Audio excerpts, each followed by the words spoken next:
and let us all do we can to build a better future. Let's start with our first segment of the day.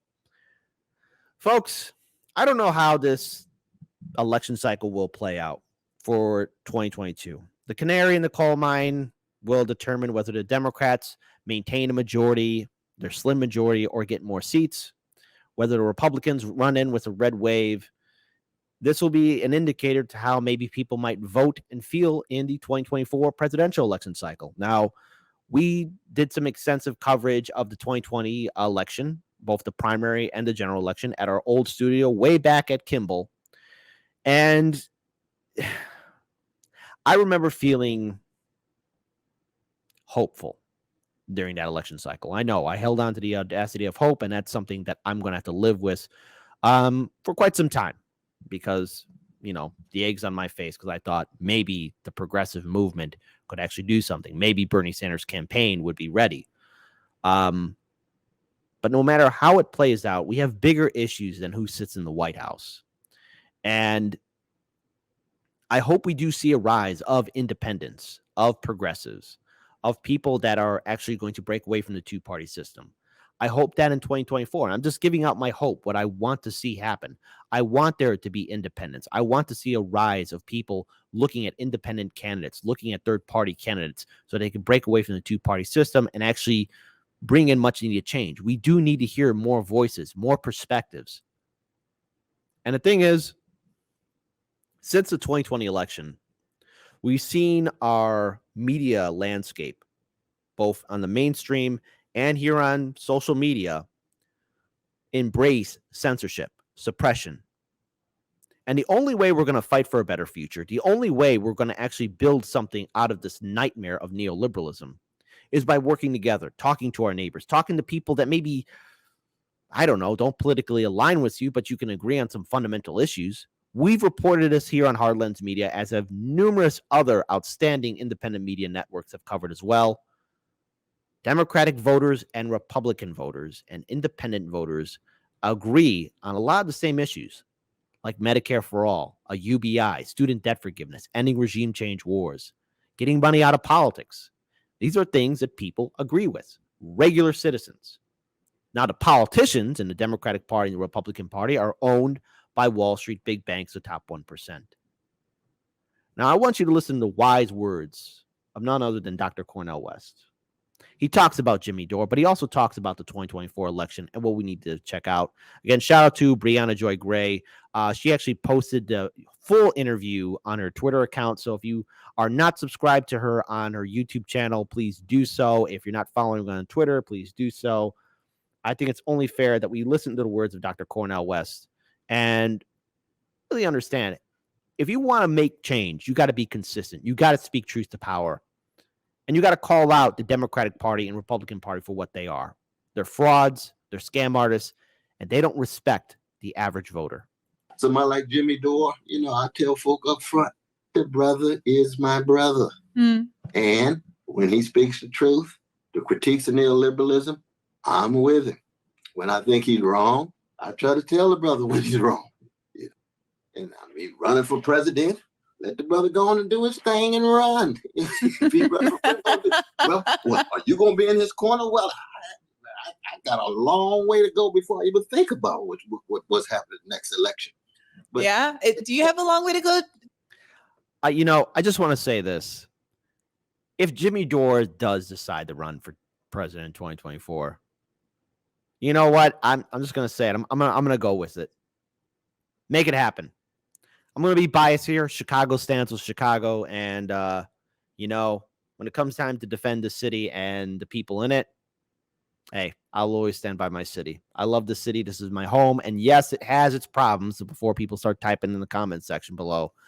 But, what a sight it would be. I think Jimmy Dore would give a firm smack to the two-party system. But, all right. But that decision's up to Jimmy and Jimmy alone. Dr. S, because people are talking about it already, and people are questioning whether Biden's going to run at all, and if he does, if there's going to, or either way, rather, whether or not the left should start preparing to get behind a singular left candidate so that divisions that have existed. And I just want to acknowledge what Gamer and Ganja is typing in the chat here, too. Jimmy isn't running for president. I think he's already mentioned that on his show as well. But still, I think we all can just see how great it would be. It would be an interesting sight to see, but that's not the case. So there we go. Listed in the post for a new world, don't damn any eventual left candidate. Right. There's just so much more that's going to happen, to be unpredictable events to turn, pivotal shifts that are going to take place. And the market culture is so fickle. It's just like you mentioned George Floyd, right? Mm-hmm. 2 years ago, racial justice, murdering Black people by the police, number one issue. Today is probably about 13. Yeah. You see, things flip just so quickly.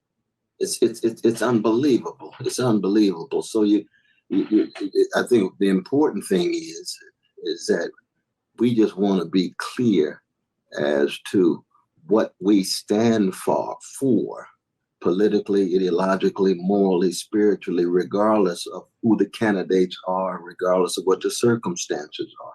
Now, in the end, you're going to have to make some practical judgments, as always. That's all. You have to make practical judgments. But these days, it's just hard enough just to keep sanity, dignity, some dose of integrity together, given the neo-fascist despair that's being spread everywhere you look. So yeah, all right. There's a couple of things to unpack with that. All right. So first, I understand the words that Dr. Cornell West is saying, especially when it comes time to really address the political landscape here in America, what you see on social media, what's being presented on mainstream media. There's a lot of infighting. There's a lot of people at each other's throats.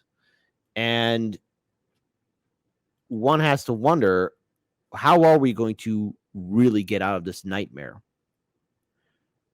The first step, I think a lot of people need to come to terms with, is that no matter who you vote for right now in the Democratic and Republican Party, they don't care about you. I mean, you got AOC, going on the cover of GQ saying the reason why there won't be a woman president is because American voters hate women and women of color, which I have to say there's a lot of lawmakers who are women in office at the state and federal level. Then there's also a lot of lawmakers who are women of color who are also at the state and federal level. So making such a grand statement like that is causing further division. And Republican lawmakers are guilty of that too. I mean, let's face it. You got the heavy hitter, Marjorie Taylor Greene. Who knows what she's going to say? I mean, occasionally a broken clock is right twice a day.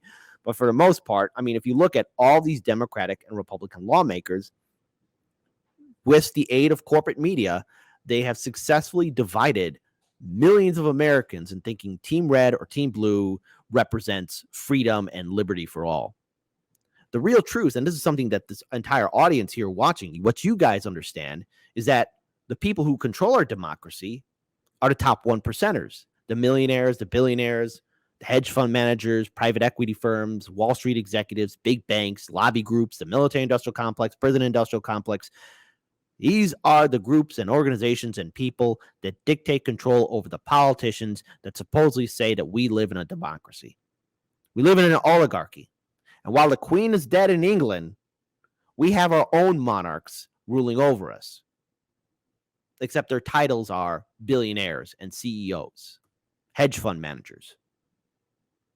And if we want to get out of this despair, the first thing that all of you need to do is talk to your neighbors. Build movements and organizations that are not connected to Washington, D.C. Find common ground. Right now, social media is dividing us into so many echo chambers that we have to tiptoe around eggshells what we can and cannot say on social media. I mean, I can remember a time vaguely when it wasn't this bad, and I knew things were getting bad even way back when Harlan's Media was first starting off. But it's going to get worse, and so many independent voices are being silenced and suppressed. We're going to have to work together. We're going to have to put aside our differences. And that means all of you watching, you're going to have to take the biggest step of all, being the leader. I'm saying that you're going to have to be that leader in your community, in your state, where you live. You're going to have to be the one that's going to try and build a coalition. And trust me on it, it is an uphill battle. It is a difficult thing to do. It is not easy. And we can't rely on all hopes for a politician to save us. I mean, that's not going to happen. That's something you hear in stories and fairy tales where some great leader, some great king or queen, or some politician or senator is going to save the day and everyone's all happy. That's not how it works. When the people lead, that's when leaders follow. And it's up to us to build that better future. And you got to be consistent. Consistency is key. What we talk about here on this show, hey, I'm for free speech. I'm for the continuation of independent media.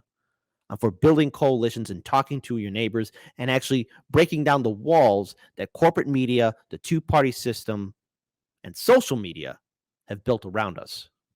It won't be easy, but at least listen to the words of Dr. Cornell West.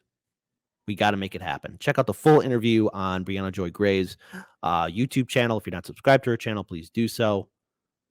We all must build a better future and fight for it.